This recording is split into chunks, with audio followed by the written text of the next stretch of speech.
Hi, I'm Rachel from Ray K Books, and today I'm going to be interviewing the wonderful Alyson Noel. Hello, Alyson. Hey, hello everybody out there. Hello. So, right now, we are not promoting a certain book. We're promoting basically what you're going to write on next and yourself. So, this is all about you. So, my first question is you gave a really interesting story about why you bought your house. Can you tell can you tell everybody why you bought your beautiful house? I bought my beautiful house primarily for the bookshelves that you see right back here. I walked into this room, I saw these beautiful built-in bookshelves, and I went, this is it. Unless the rest of this place is a total dump, this is where I'm going to live for the rest of my life, perhaps. So that was a big selling point. And I It's a have good filled them point. out nicely. It's very colorful, that's for sure. And then that picture back there is very beautiful, and you said a story about Yeah. it. Okay, so Yes. this is super cool because this is fan art. I put it here in front of me so you guys can all see it, by a woman named Birgie Amadori, and I apologize if I killed her name. She's an illustrator, and she gave this to me at a signing that I did when I was on book tour.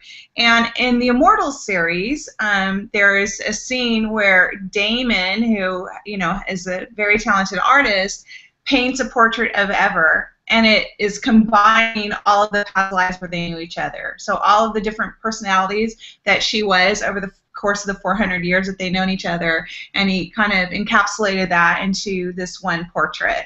And so this was the reader's interpretation of that portrait. And I gotta say, it blew my mind. I think it's just stunning. I love looking at it every day. And I mean, she just nailed exactly what I tried to describe on the page and definitely what I had in my head. That she made it way more beautiful than what I had in my head. So that's just like a really special piece to me that I keep on my shelf. It's very beautiful too. So thank you to her fan. That was really awesome. Good illustration. Okay, so we have some Twitter questions for those of you watching, and I know there are people watching. I can see you on my monitor. Please go onto Twitter. Please go onto Twitter and ask questions using the hashtag AlysonLiveChat, and then I will tell Alyson about those questions. So we're going to go with the first one, and the first one is from Missy. And Missy asks, what is your inspiration for your books? Usually life, and I steal from my own life all the time.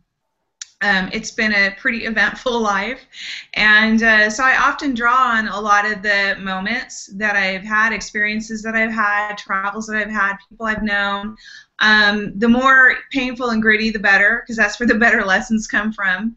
And just the smallest thing can sort of inspire a story. So people always ask where I got the inspiration for the Immortal series in particular, and that grew out of a really dark place. It was a few years back, and I had gone through this period of deep grief where I had lost 3 people that I loved in 5 months. And right after that, like within 5 to 6 months later, my husband was diagnosed with leukemia. And for a while there, I was losing him too. And I was in probably the darkest state of despair, that I had known up until that point. And I just had so much grief and yet so many questions, like, why is this happening? What does this mean? How can they not be here physically?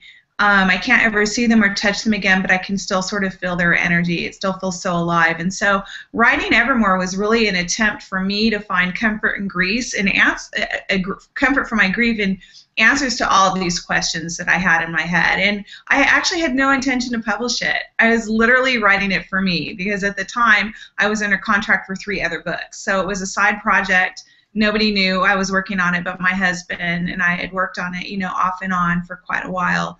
And it was only when I finished the book that I thought, well, 2 things. One, I've written a book. I should try to at least do something with it and see if my publisher is interested. And 2, it's really just the beginning of a much bigger story. And so, funnily enough, the book that I really didn't even have a plan to do anything with when it was done turned out to be the book that changed my entire career. So, are you happy that it got so big? Well, of course you're happy it got big. That's a really stupid question. But I mean, like, this idea that you didn't even want to get published, and now it's like this huge series.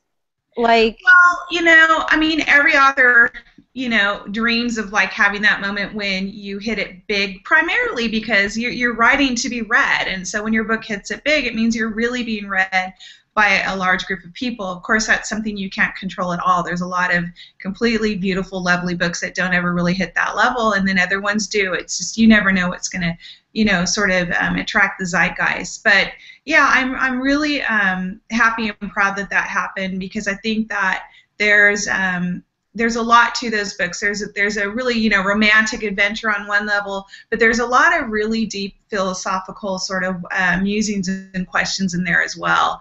And it's a series that I definitely get a huge amount of response to, people telling me that it helped them overcome the grief of a loved one, which is great because that's why I wrote it. And it helped me, overcome the grief of my loved ones, and that it, gave them a new way of sort of looking at themselves and their place in the world and what they were capable of, because there's a really sort of strong thread in there about, the power of your thoughts to create your world, and I'm a huge believer in that.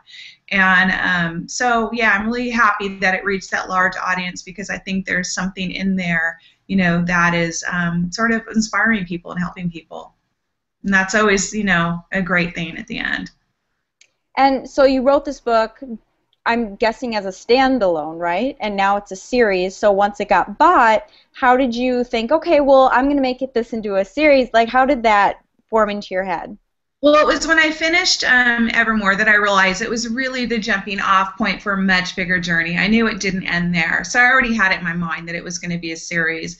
My publisher had initially bought it as a 2-book deal with the idea that it would be a series. And I was about probably a quarter of the way through Blue Moon when I knew exactly how the series would end and about how many books it would take me to get there. And so, I spoke with my publisher, and so we just, set that up to make that happen.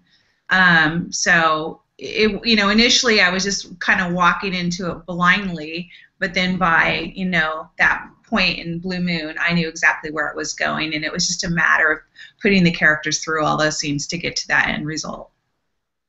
That's really interesting. You just said that you knew the ending after all these books. So do you do that with all your series? Do you think of the plot and you know the ending? Or how far in advance do you plot this? Yeah, so, The Immortals was the first series I had written. I had written 7 standalones before that. And with each standalone, I knew how they would end. Sometimes along the way, the journey of how we get to that point can change, but I always knew where I would end up. The Immortals, I was just really learning how to write a series. I didn't keep track of anything in Evermore, so when I started Blue Moon, I had to go back and reread it and be like, oh, what color are their eyes again? And just, all these little details like that. When I started writing Soul Seekers, a series that, follow, and the Riley Bloom series, the 2 series that followed the Immortals series, I had a much better idea of how to structure a series and, how to do that for myself. And so I definitely plotted out, the entire, length and journey and all the obstacles along the way, and I kept track of the details along the way, and it just became a much easier process. But it was really learn as you go. And now I'm working on another series, and I've known from the inception exactly how that was going to go, so it's just a matter of putting it all together. That is an awesome segue for the question of what's coming up next. What's coming up next? I'm working on my new series, Unrivaled, and I am super excited about it because I wrote 14 paranormals in a row, and I get to return my contemporary roots. My first 7 books were contemporary standalones. This is going to be a contemporary series, and it's been really fun to just delve back into the real world. And it takes place in Los Angeles. I'm a native Californian. I was born and raised in Orange County, and it's just really fun. The characters are just really interesting people. They are, it's gritty, it's sexy, it's suspenseful. There's like a huge mystery at the center of it. There's got some real glamorous elements as well, and I'm just having a total blast, like immersing myself in this world every day. And how many? Yeah. It'll be 3 books to start. Okay, I was going to ask that. That was my next. And the first book is scheduled to come out. I don't have a pub date yet. I'm almost done writing it, but we're talking about early 2016. So there's a little ways to make that happen, but I'm still writing the first book. So I bet everybody's watching, like 2016. I know. I always cringe a little bit when I say it, but because I know readers are voracious, as am I. But there's a lot that goes into it, between me turning in that first draft and then it hitting the shelf, and so gotta allow time for all that to happen. And so we're gonna go back to Twitter, and Amber asks, if you were to have written any book, what would it have been? Oh, wow. There are so many beloved books, and I immediately, my head went back to my youth, because that's when my, love of reading was inspired, and there's so many beloved books. I'm going to go with Charlotte's Web, because that book showed me sort of how emotional a read could be. That's the first book that ever made me cry. And I cried my eyes out. And, I think there's like this certain point when I realized what I was doing. I was like crying my eyes out over these words on a page, this fictional world of talking animals, and it was a pretty powerful moment. So that book, it has a real sort of special place in my heart and my head. And then Amber asks another question, what's your favorite holiday? My favorite holiday is New Year's Eve, actually. I have this thing about, well, first I love champagne, and so it's an excuse to and kissing. And so you get to kiss and drink champagne on the same night, so that's good. You get to dress up a little bit, which is always fun, especially when you're a writer and you live your life in sweatpants sitting at your laptop. And I just really love this idea of new beginnings. I love new beginnings. I love, fresh starts. I love approaching, a new year or a new day in a fresh way. And so it just sort of incorporates all of those scenes. And it's usually spent with friends. Actually, last year I was in Cusco, Peru for New Year's Eve. It was one of my best New Year's Eve of my life. It was just really magical and fantastic, and there was this huge party and fireworks, and it just couldn't have been better. So it's always celebratory, and I really like that. And then another question is, I lost my place. Okay, here we are again. How do you this is by Jen. How do you come up with the names of characters in your books? I collect names.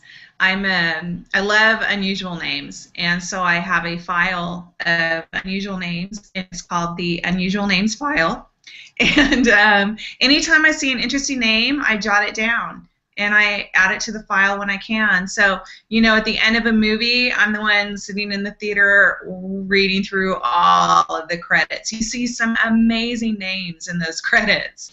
And, I'm reading the name tags on people that are, in service industry or working and wearing name tags. And I'm always on the lookout for unusual names. I know the name Echo that I used in Saving Zoe, the sister's name was Echo. I got that off of somebody's name tag, and I just thought, oh my God, it's such a great name, and it really fit this character who was really sort of trying to emulate her sister, sort of being her Echo, and so I'm always looking for unusual names, and I just sort of keep them in that file, and then every time I go to start a new book, I go through the list of names to see, which names would be appropriate for the characters, because I can't really write the character until I have the right name. And I have found before that if I give a character a name and they're just not gelling for me, it's usually because they don't have the right name. And so I have to go back, and once I find the right name and switch that name out, then they come to life. So there's this sort of mystical connection between the character and the name. All right. And so with the name, like, do you oh, I lost my question. Never mind.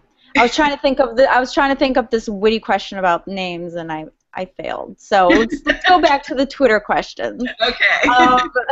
So the next question, it's not a question. It's just her saying, "Hi, I want to thank you for all the great moments I had reading your magical books." Oh, thank you very much. And hi back, and thank you. And then we'll go to a question by Dutch Book Chick. Oh, Dutch Book Chick. Hello.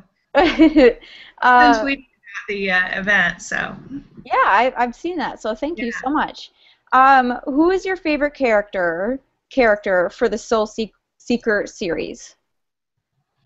You know, it's funny. I'm hugely fond of Sochi because she's so she looks frail. She's blind. She's the kind of girl that a lot of people would discount immediately on sight and sort of feel pity for. And she's incredibly strong. She's the strongest one of all of them in a lot of ways. And she's really level-headed, and she's got tons of confidence.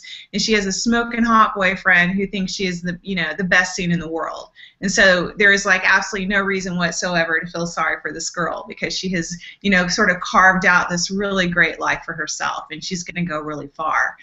But what's interesting about it is, I started off writing Lita, and Lita was just sort of the mean girl and sort of the jealous girl, and but spending time with her over the course of those 4 books, I really grew to like her because I got to watch her kind of grow up and, face down herself and her own shadows and the things inside her that made her do some not so nice things to other people, and confront it and own it and deal with it and improve it. And so I really grew to like her for the growth that she experienced during the course of those books. And I know I'm talking about them like they did it all on their own. Like I didn't actually write that stuff, but sometimes it almost feels that way. So they start real. Do you feel like a good character will grow throughout the book, or are you okay with characters staying who they are throughout a series, or what's your type of character development? That really depends, because I think it depends on the type of book. I think with if you're writing, pure comedy is not about growth. So once your character grows, we're not laughing anymore.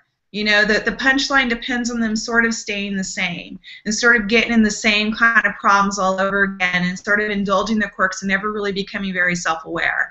And that works in comedy really well. I think anything outside of that, I don't think it works at all. I mean, I think anything outside of that, it's all about a character's journey, the things that they experience, and how they are changed in, forever. They're changed forever by those experiences. I think, mainly stories are about transformation, and so, it's imperative for a character to be changed and grow by the things that they face down.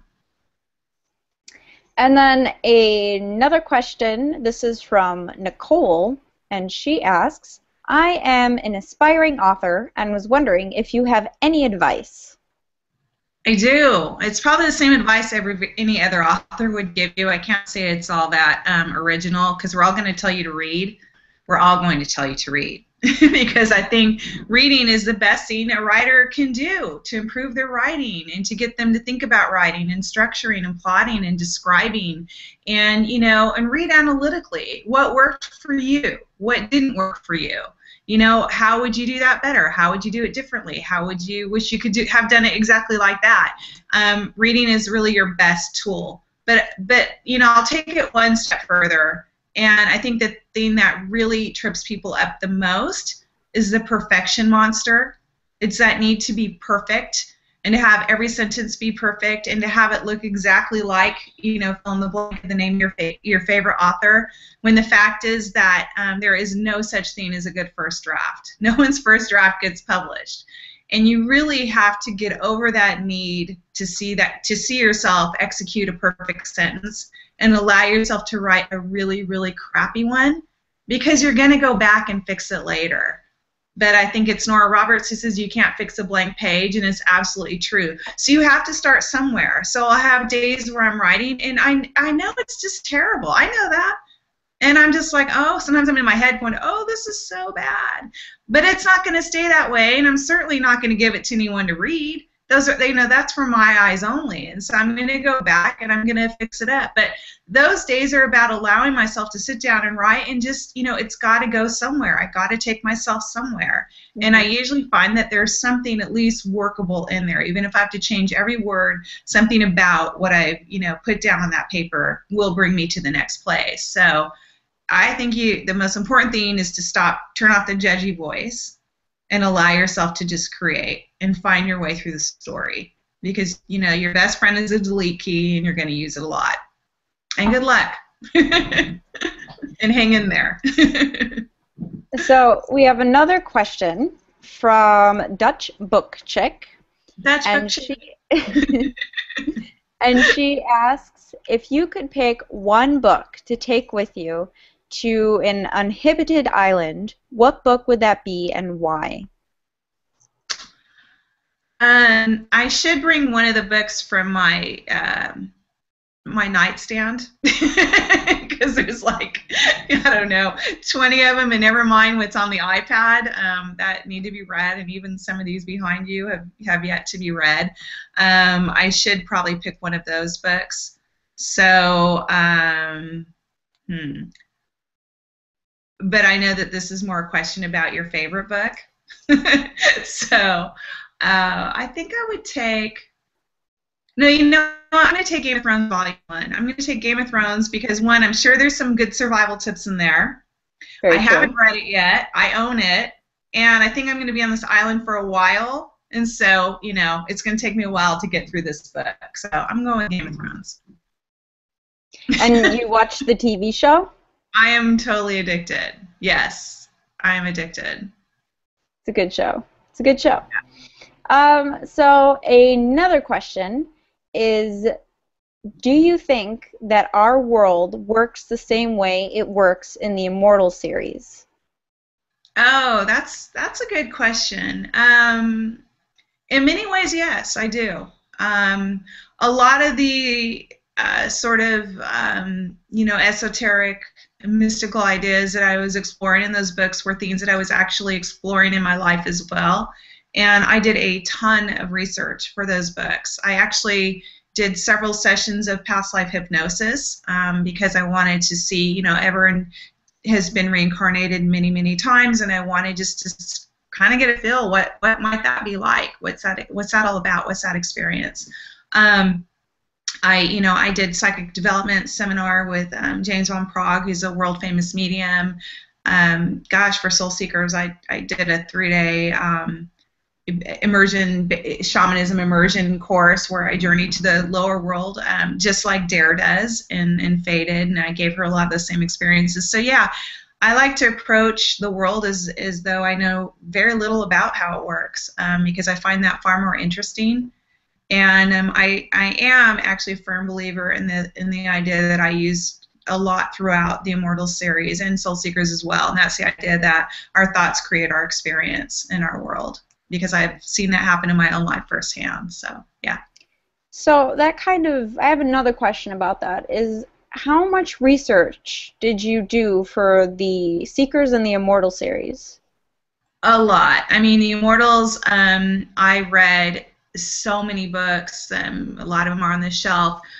So many books on, you know, everything that I explore in that series on reincarnation and near-death experiences and psychic phenomenon and, you know, energy, the power of energy, all of these things. And then, you know, I had those experiences, those hands-on experiences that I told you about. And I did the same thing for the Soul Seekers. I read a lot of books about shamanism. I took that course on shamanism. I had, you know, private readings and sessions with the shaman. You know, both here in California, in San Diego, and also in Peru, when I was in Peru recently. So, you know, I partly do it for myself because I find this sort of thing really fascinating, but also all those experiences that I have and all those things that I learn, you know, find their way into the book somehow, or they at the very least, they inform the experiences of the characters in the books. And then we have the last Twitter question, and for your viewers out there, if you would like to ask Alyson a question, now is your chance, because we're ending in like 10 minutes maybe. So please tweet your questions with Alyson Live Chat on Twitter, and I will ask them, and she will answer them. Yes. So the last one right now is from Nicole again, and she asks, who's your absolute favorite character out of all the books you've read, and why? Oh, all the books I've read. Good. Wasn't the ones I've written, because that's impossible. That's like choosing your favorite child. You're not supposed to do that. Even though I think I'm my mom's favorite, but don't tell my sisters. You know, I'd have to say it's a tie between Jay Gatsby and Holden Caulfield. When I was first reading Holden Caulfield, I really identified with Holden Caulfield because I also felt really alienated from everybody, and like I didn't fit in, and you know, I had a really tough adolescence and I had a super tough time in high school, and that book like really helped tremendously because it taught me that I felt like I was the only one who felt that way, because when you feel isolated, you know, you're disconnected, so you don't know that other people are feeling the same way. Everyone else's life looks perfect. It's, you know, it's just you. And so reading that book made me realize, like, well, if this Holden guy feels this way, and if J.D. Salinger guy saw fit to write this character, there must be more of us like this out here. So it was really, you know, sort of a lifeline to me at a time when I really needed it. And Jay Gatsby, because I just think, I think The Great Gatsby is just an absolutely beautiful story. I think it's always a really appropriate, timely, classic American story. And I just have such sentiment for this character in my heart. So I'll go with those two. So did you see the movie? What did you think of the movie? I loved how they did, not just tried, but they just did something different with it. I loved that it wasn't this like straight adaptation. I loved that sort of jazzy, party, flashy, showy feel that they gave it. I really enjoyed it because I really like it when someone just goes out there and just takes something and does their own super creative interpretation of it. I don't want to see the exact same thing. I want to see, you know, I mean, great, it's been done before, so let's just show me something new. Make it relevant, bring it into this time, because it is a relevant story for this time. And I thought they did a good job of that. And I bought the soundtrack, too. I love the music in it.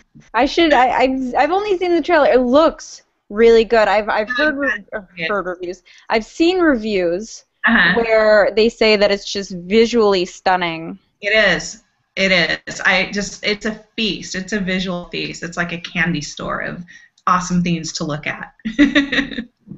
So we have new Twitter questions. And, okay, so we're going to take a couple more, and then I'm going to play my game. Okay, so Nicole asks, what's your writing pace? Oh, my writing pace. It's changed a bit over the years. My first year, my writing pace for my first book, was 15 years for one probably 67,000 word book. So I didn't work on it every day, and there were years that went by when I didn't work on it. So it's not as pathetic as it sounds, but it's still pathetic. It's still very pathetic. And when I sold that book, it was a 2-book deal. And I'm like, well, surely they will not give me 15 years to turn in book 2, you know. And in fact, they gave me 6 months. And so I completely overcompensated because I panicked. I had no system. I didn't really know how to do this or how to structure my time. And I was still working as a flight attendant, actually. And so I just went crazy with the typing and the writing, and I think I was done with it, like, you know, in 2 months, and I was exhausted. And then I took those 4 months to edit and all that. But I learned, you know, along the way that I need to find the style that works for me. And that generally means sitting down every day and writing 2,000 to 3,000 words a day. That's my goal. Sometimes I get more and sometimes I get less, you know, but I always sit down with that goal, and I sit down every day whether I feel like it or not. Because I find that, you know, I can't say I ever feel like it, so I could never allow my mood to dictate when I work because I wouldn't get anything done. But I find that once I sit down and start working at it, then I feel like it. Like the work feeds the feeling of wanting to be in the story and stay in it longer and get it done. So, yeah, every day, 2,000 to 3,000 words a day. and you can have a book within a matter of months. So do you participate in NaNoWriMo? I don't. I have never done that. I don't know why. I just have never done it. It's never like been convenient. I'm usually touring or something during that time. It's in November, right? Yeah, it's coming up. It's coming up. Yeah, and this year I'll be out of the country again in November, so I doubt I'll do it this year either. Darn it! But I mean, if you do 2,000 to 3,000 words, it's like you're gonna complete it. I think it's more for people who need to get it done. Yeah. And you're a master, right. So you're it doesn't all matter. each other on, and I think that's probably really helpful. So. Yeah. So we're going to take a quick break and play the Would You Rather game. Okay. And for those of you who don't know what Would You Rather is, I would ask Alyson something like, would you rather eat apples or oranges for the rest of your life? And she'll have to say either apples or oranges, except this is literature edition. Okay. So the first one is, would you rather live in the world of Hunger Games or Divergent? Divergent, I think. Yeah. Hunger Games is so brutal. It's so true. Unless, of course, you don't get picked. That's true. That's true. But I couldn't, no. I'm just going to say Divergent. Would you rather fight next to Hermione from Harry Potter, Katniss from Hunger Games, or Tris from Divergent? Oh, Harry Potter. Because all the magic and, Harry Potter. Yeah. Would you rather read a book that is written poorly but has an excellent story, or read one with weak content but is written well? Poorly with an excellent story. I am all about the story and a plot that moves forward and, keeps me wanting to turn the pages. Who would you rather have as a child, Harry Potter or Hermione Granger?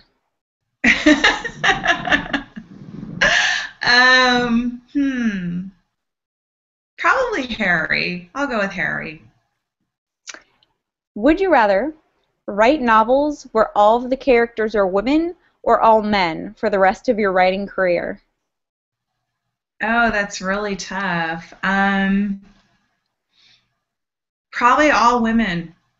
I do tend to write more female-focused, so I'd miss the boys, though. I do like my cute boys in my stories and the kissing scenes with the cute boys, but that's all right. Probably all women.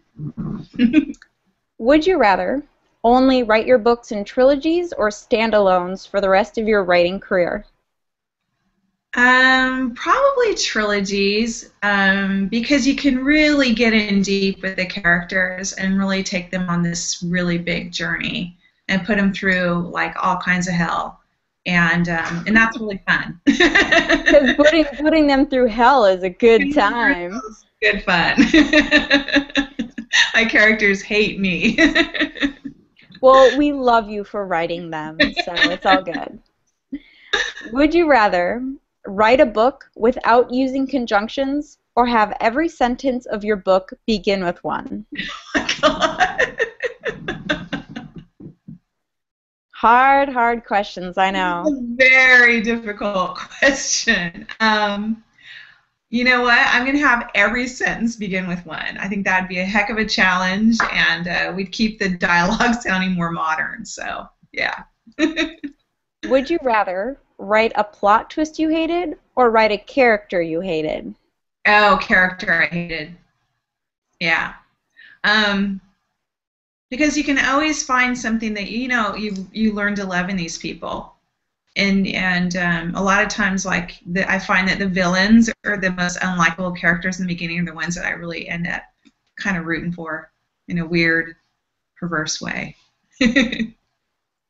Would you rather would you rather a super successful movie be made from one of your books or a long-lasting television series? Oh, that's a tough one. I've played that game before in my imagination. And there are benefits to both. It's a fun imagination. It is. It's a fun game to play. This week I'm going to say movie, because then I can always have the DVD and watch it again later. But next week I may answer differently, so. Yeah, well, they're both successes, so Yeah, hey, you'll take whatever, right? take it. Would you rather critics rip your book apart publicly or never talk about it at all?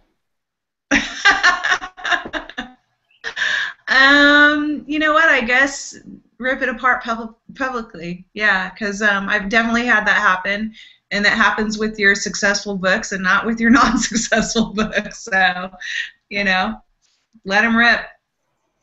And that concludes our Would You Rather game. Thank you so much for playing. Good job, A+. So, okay, so that was question 10, and I actually have a follow-up question about the critics. Do you read bad reviews on your books, of like on Goodreads or Safari or Amazon or something? I do not. No. Okay. To be really clear, I rarely read good reviews either. I just don't read reviews. If my publisher sends me the review, it's usually because it's a really good review, you know, and of course I'll read that, but I do not and never ever go looking for my own reviews.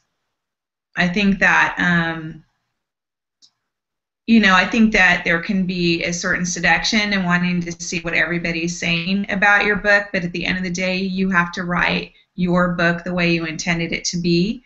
You are never going to please everybody, and if you set out to try, you're going to please nobody, and including yourself. So I don't find that, for me, I don't find that helpful to read reviews. So if half of your fans come up to you and say, please have this in your book, do you take their criticism, or maybe not criticism, but what they want, and put it into the book, or do you not? No, I don't. I think I'm always really flattered when they have things that they want to see happen for the characters or between the characters. But what you want to see happen and what needs to happen are sometimes different things. And characters are on a journey, especially in a series. So it's really hard to be saying in book 3, what should be happening in book 6, because that's a lot of journey time, a lot of growing and changing, and what stands here shouldn't and won't stand over here because then nothing has happened. So it's nobody likes change, but books are about change. Character growth is about change, and I have pretty firm ideas about what I'm trying to say through this character and the things that they're going through, and so I just tend to stick with that. And so we're going to go back to Twitter questions. There's 2, and then after that 2, I'm going to do my second game, and then we'll conclude with the giveaway. So that's our schedule. I'm making a schedule. Okay. So the last 2, one is, would you like to make another Ever and Damon story? I get asked all the time by readers, about a sequel, or what are they doing, or would I consider writing about them again. And I probably wouldn't write about them again so much, like them exclusively, because I thought that Everlasting had a pretty defined ending. And I felt like I left them in a really good place after putting them through a lot of stuff. But I would consider writing within the scope of that world again, and maybe having Ever and Damon show up in it, but without being the focus. I mean, I think it's a world that I still think about sometimes, Summerland and all of this stuff, and so there's more that I could do with that possibly at some point down the road, but it probably wouldn't be, Ever and Damon focused. So that's fine. I think if there's a good ending, at least you didn't leave a cliffhanger. Everybody would hate you. I did. I left an opening though, to continue the world if I wanted. There's a little thing in there, and not everyone saw it, but I left a little opening in there. And so, just because I wasn't entirely sure if I was done with that world, I knew that their story had concluded, but the world, we'll see. You never know, ladies and gentlemen.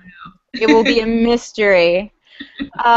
So then the last Twitter question we have is from Dutch Book Chick, and apparently she has been staying up till 2 a.m. Yeah. Yes. Wow. So In the one more question from her. Yeah. Mm-hmm. She's in the Netherlands. Yeah. Well, Yeah. Dutch book. I assumed because Dutch was in the. I assumed it was Dutch. So, what advice would you give your younger self? Oh, to not take everything so damn seriously. And yeah, I mean, really that. I took everything so seriously back then, and I just don't do that anymore. And it's so much better now. And just not take everything so damn seriously. And you know what? Believe in yourself a little more. It wouldn't hurt you to believe in yourself a little more. You know, you just might know a few more things than you think you do. So Good advice. Good advice. So now we're gonna play our last game, and this is called Mary, Kiss, and Cliff. So for those of you, for those of you who don't know this game, I'm going to give Alyson 3 character names, and she's going to have to marry, kiss, or push one off a cliff. So, and if you push them off a cliff, it means that they could or might not survive. You don't know their fate. Right. So, the first one is Edward, Jacob, or Bella from the Twilight series.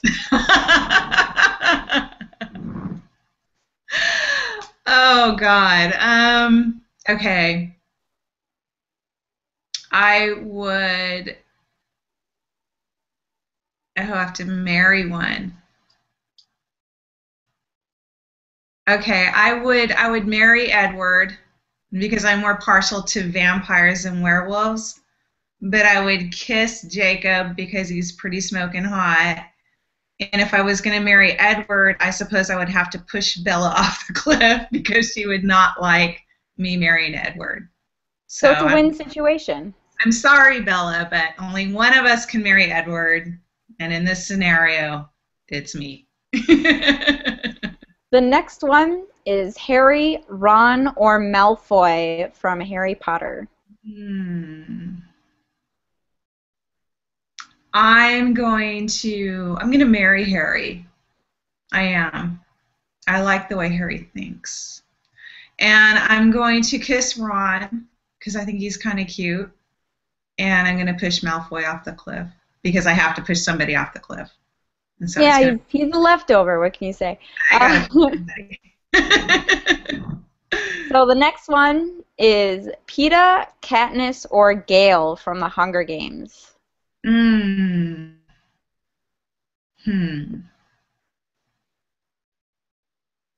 am going to marry Katniss because she's strong, capable, the warrior qualities, and she can really take care of our family. And I'm going to kiss Peeta because he needs a kiss, and I'm going to push Gale because I have to push somebody. I always feel very badly about pushing these people off the cliff, though. Have you noticed that? Like, I don't do this gleefully. It's okay. It's a good thing that... A lot of remorse. Yeah, it's a good thing that they're not, like, real people. So. Yeah, it is. It almost feels like they are. I feel responsibility here. It's pressure. So the last one, and then pressure's gone after this. So this is the final one. Is Daenerys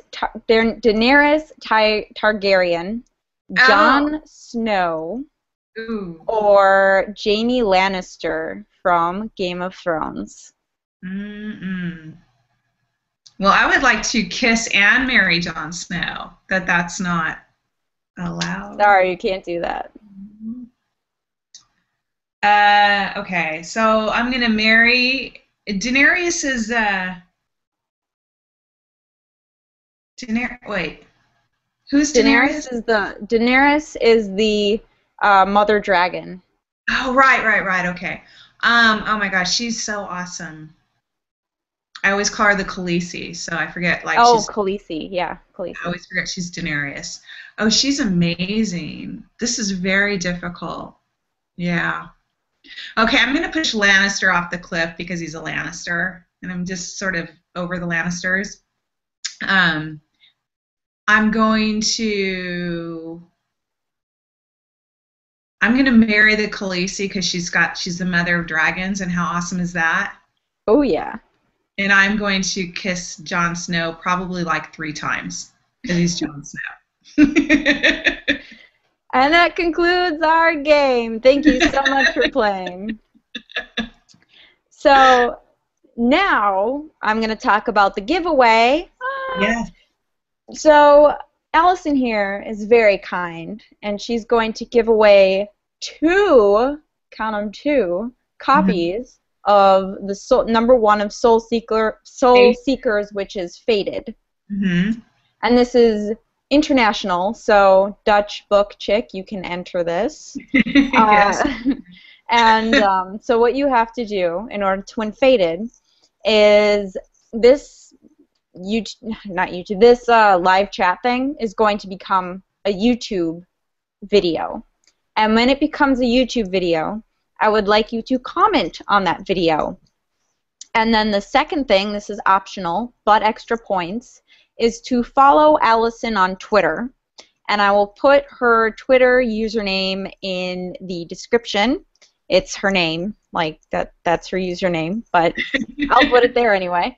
And then comment with your username so I can verify the entry and I can see if you're liars or not.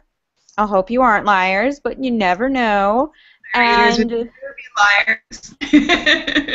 No liars this time. And this ends next Wednesday, which is the 27th of August. And is there anything else? Nope, that's it. So thank you so much, Alyson. This was awesome. I'm glad we finally worked this out. This is really fun. Thank you. And thanks to everyone. Yeah, thank you to there was a lot of people who showed up. So thank you to everyone and for all the questions on Twitter. Those were awesome questions. So anyway, I will talk to you later, Alyson. Thank you again. Bye. Thank you. Bye, everyone.